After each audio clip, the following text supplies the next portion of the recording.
السلام عليكم. مبدئيا كده بقى قبل ما اكمل اي حاجه في الكيسه ديت يا ترى فيها ايه. طبعا في ناس كتير هتعترض على الفيديو بتاع النهارده، وفي بنوتات كتير هتعترض على الفيديو بتاعي. بس لو الفيديو مش عاجبك ادخلي حط لايك وشوف الفيديو الاول فيه ايه، وبعدين ابقوا اخرجي. تمام. فهو الكيسه دي بتاعنا النهارده فيها قراميط. طبعا في بنوتات كتير مش بيعرفوا يمسكوا القراميط وبيخافوا من القراميط ومعرفش ايه، فهو الفيديو ده مخصوص عشان البنوتات اللي مش بتعرف تمسكي القراميط. انتي ما تروحي تجيبي القراميط من عند الراجل اللي بيبيع القراميط، قولوله لو سمحت اذبحها. في معظمنا ما بيعرفش يمسك القرموط. تمام. فانا بروح عند البياع، مع ان مش انا اللي روحت يعني بصراحه. المهم ان هي جت، بس انا موصيه اللي رايح يجيبها قلت له خلي البياع يذبح لك القرموط. تمام. فانت طبعا يا حلوه يا شطوره انت وهي، طبعا اللي مش بتروح تجيب القرموط طبعا هتقول لزوجها لو سمحت خلي البياع يذبح لك القرموط. هيجيبوا لك مذبوح كده، هيبقى ايه؟ نص التعب بتاع القرموط راح معاكي. تمام. فانا جبت القرموط ده مذبوح من عند الراجل اهو. طيب الاول قبل ما تقرفي من القرموط جربي طبيخه كويس. وكمان اقولك على فكره حلوه، معلومه حلوه كمان على القراميط. اللي مش بيحب القراميط علشان اللي احنا بنسمعه عنها، فانتي هاتي القرموطه صاحيه بس هتبقى متعبه معاكي، وحطيها عندك في طبق بلاستيك كبير وحطيه 3 ايام، وحطي لها الاكل انت من عندك. ده المعلومه اللي مش بيحب القراميط عشان اللي بنسمعه عنها. تمام.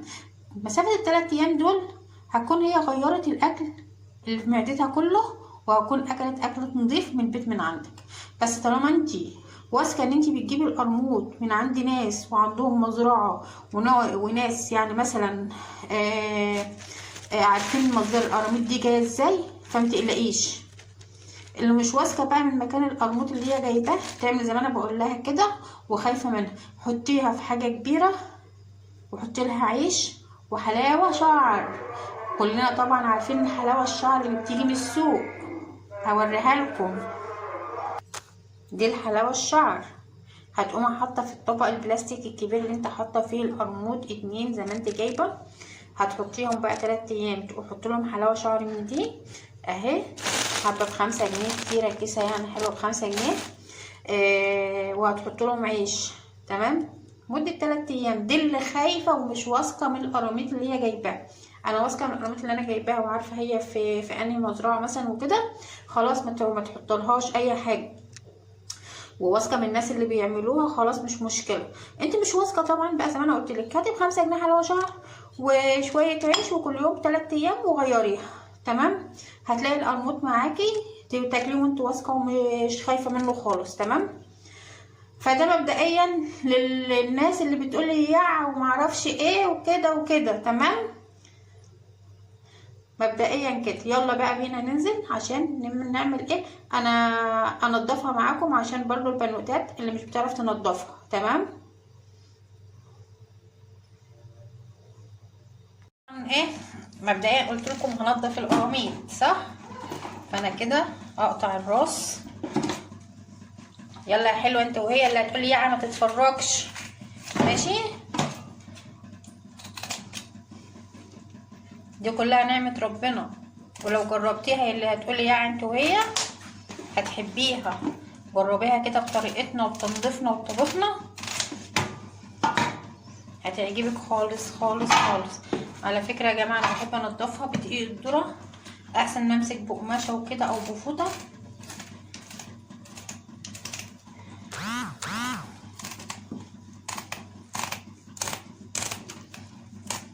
اهم حاجه نظافتها وغسيلها طبعا، ده اهم حاجه. تمام. انا عارفه ان في ناس كتير مش بتحب القراميط، كما انا قلت لكم ازاي. اللي مش واثق فيها على اللي انا قلت لكم اعملوه. بس ايه مش مبطرخه مش مشكله. على فكره مش بحب القراميط المبطرخه يا جماعه. البطارخ بتبقى حلوه وكلها، بس انا عاده لما بروح نجيب قراميط نقول للراجل هات واحده مبطرخه وواحده لا. ليه؟ البطروخ بياخد كميه كبيره كده من البطن، تيجي تلاقي السمك الحته صغيره. ماشي، كل ده بدقيق ذره كده. شطوره انت وهي.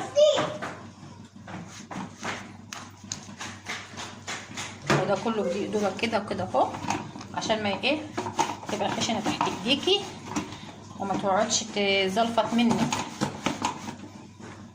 اخلص انا بقى كميه التنظيف كلها بقى، ووقت الغسيل هاجي معاكم تاني. تمام.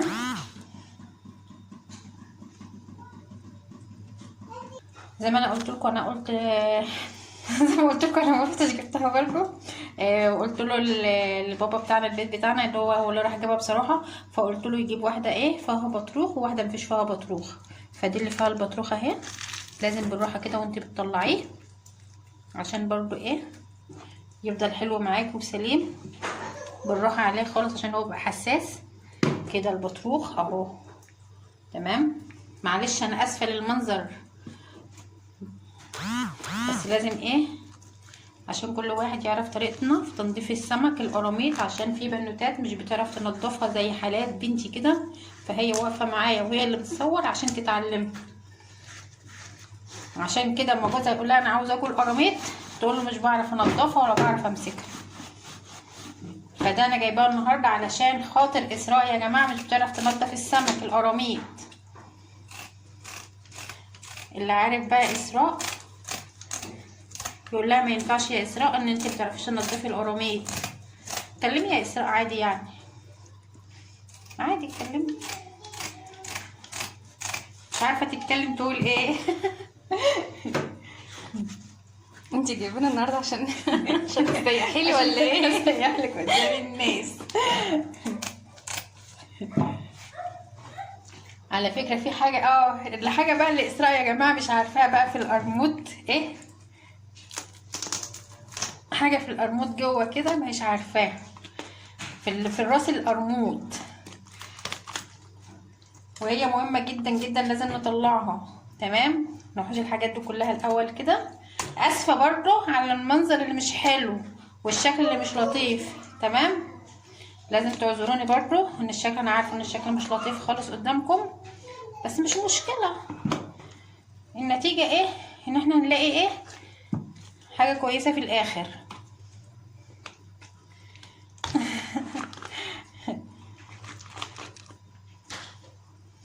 في حاجه جوه كده هنا لازم نطلعها. اسراء بتقول مش بتعرف هي ولا هتعرف توصل لها طبعا.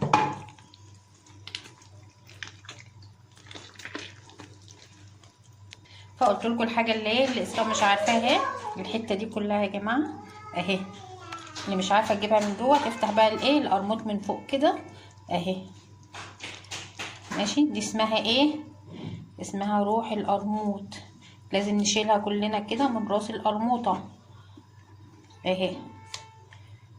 ماشي اهي. دي لازم تشيل من راس القرموط. تمام. اسفه على المنظر برضو. في حاجات تانية كده برضو في راس القرموط اهي. ده كله لازم يطلع. فمعلش بقى هنضف الدنيا دي كلها بقى كده وارجع لكم تاني. طبعا دي اول مرحله من غسيل القراميط. انا كده غسلتها من الدقيق. ابدا دلوقتي اغسلها تاني مره واثنين وثلاثه وخمسه وسته، يا رب تغسلي فيها من هنا لبكره. المهم ان انت تنضفيها كويس جدا، ما تخليش فيها اي حاجه. فدي اول مرحله. فانا هعمل دلوقتي؟ هغسلها بشويه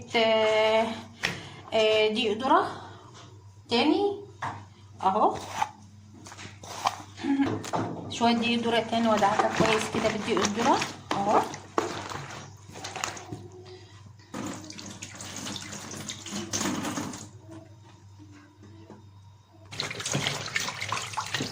كده هغسلها بدقيق الذره في الميه. معلش مش عاوزه تبان كتير. فهي كده اهي. دي مرحله وهغسلها وارجع تاني ارجع معاكم. دي حاجه بقى كمان يا جماعه، معلش انا اتعودت عليها ما تعرفوش، هو تعود هو حاجه. فهي برضو حاجه كويسه جدا. ميه الرز ميه الرز ما ترميهاش، طالما انت عارفه انت هتجيبي اي نوع سمك ما ترميش ميه الرز. ميه الرز دي حاجه جدا مفيده جدا جدا. فانا هنقع فيها السمك بس حوالي 5 دقايق على ما اجهز الخلطه اللي انا هنقعها فيها تاني وارجع لكم. دي ميه رز ماشي. الخلطه اللي انا هنقعها فيها بقى معايا ايه؟ معايا طماطم، معايا ليمون، معايا فلفل، شطه زي ما انت عايزه. ده كله هعمله في الكبه وهرجع لكم تاني. دي الخلطه اللي انا ضربتها معاكم اهي.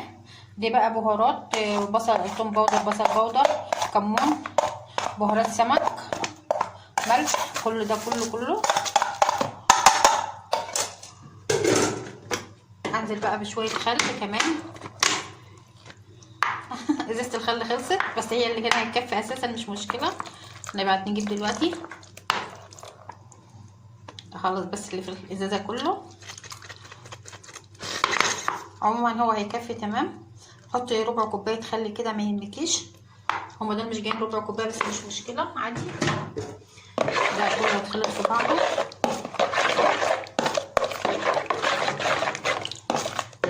انا هحط ده كله بقى هنا كده ان شاء الله كده اهو في قلب الخلطه دي، وهسيبه بقى لمده ساعه ساعتين زي ما انت عايز.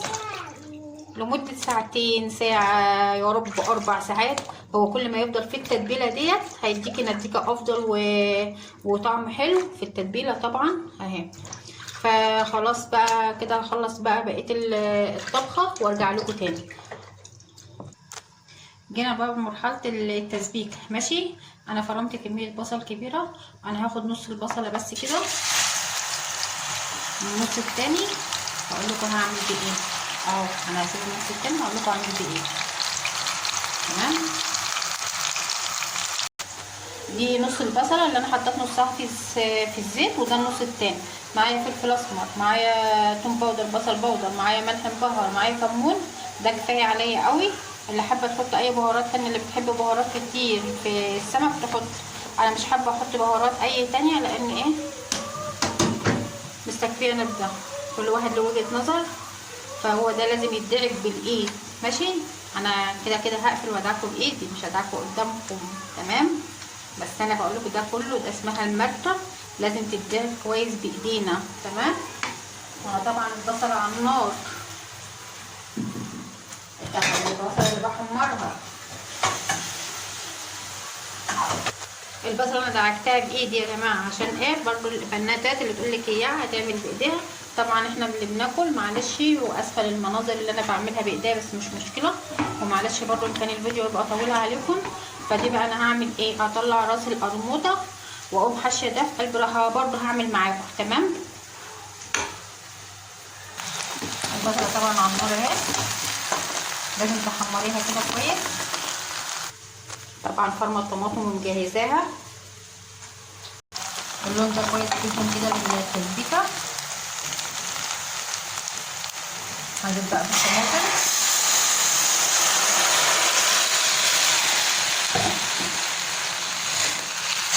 اعملي حوالي كيلو وربع طماطم للسمك ده للاتنين مش مشكله. كل واحد حسب يعني ايه. انا عامله مثلا 2 كيلو ونص قراميط، عامله لهم كيلو وربع طماطم تمام يا جماعه. طبعا انا هحط كميه البهارات الباقيه ديت. انا عملت شويه بهارات تاني هحطهم بقى في التسبيكه. وطبعا انتوا عارفين ان انا حطيت بهارات في المرته فمش لازم نكمل كتير، هتحط كتير اهو لان طبعا المرته هترجع للتسبيكه تاني كلها هتدخل في بعضها تاني. عشان برضو كميه البهارات متبقاش كتير قوي كده. هحاول بقى ان انا ادخل المرته دي في بق القرموط كده بتستوي بيبقى طعمها حلو. حاولي بقى ان انت تدخلي اهي بتديكي طعم حلو قوي تمام. في بقى اللي حابب يحط الفريك يحط.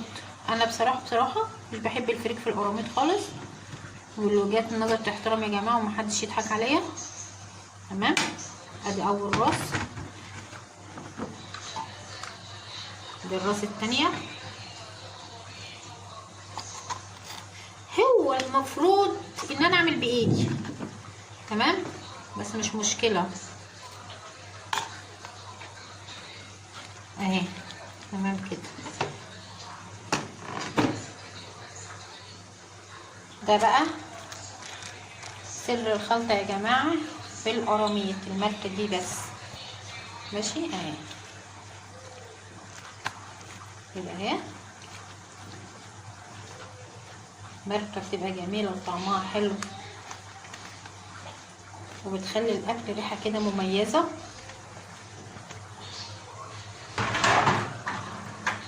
كده هنزل بقى بالخلطة التسبيكة بتاعتي اللي انا عاملاها. قراميط بقى ولا كلمة. يلا البنات البنات الخايبين، البنات الخايبين زي اسراء. على فكرة اسراء جاية تتعلمها النهاردة عشان جوزها طلبها منها وما عرفتش تطبخها. يا رب تستفاد زيكم كده. هي كده بقى، بصوا ما عادش اعمل فيها اي حاجه غير ان انا ادخلها الفرن. وقت الغدا بقى ان شاء الله هكون معاكم. تمام يا جماعه. ادي القراميط بتاعتنا بعد ما خلصت وطلعتها من الفرن. طبعا ايه قراميط حكايه. يلا بقى يا حلوه انت وهي جربي كده الطريقه بتاعتي، اللي مش بيحبها يحبها بجد. وهقول ايه، مش قايله لكم حطوا لايك ولا قايله لكم اشتركوا في القناه عشان انتوا هتعملوا كده من نفسكم. تمام. يلا اشوفكم ان شاء الله على فيديو جديد. يا ريت يا ريت تيجوا تتغدوا معايا. بس لسه ناقص الرز. طبعا انا جنبها رز ابيض، مش هحط ولا رز بشعريه ولا حاجه، رز ابيض. واللي عاوز بقى يحط اي حاجه تانية يحط. طبعا هنحط بقى في حاجات تانية بس مش مهم، اهم حاجه عندكم طريقه السمك. تمام. يلا اشوفكم على خير باذن الله.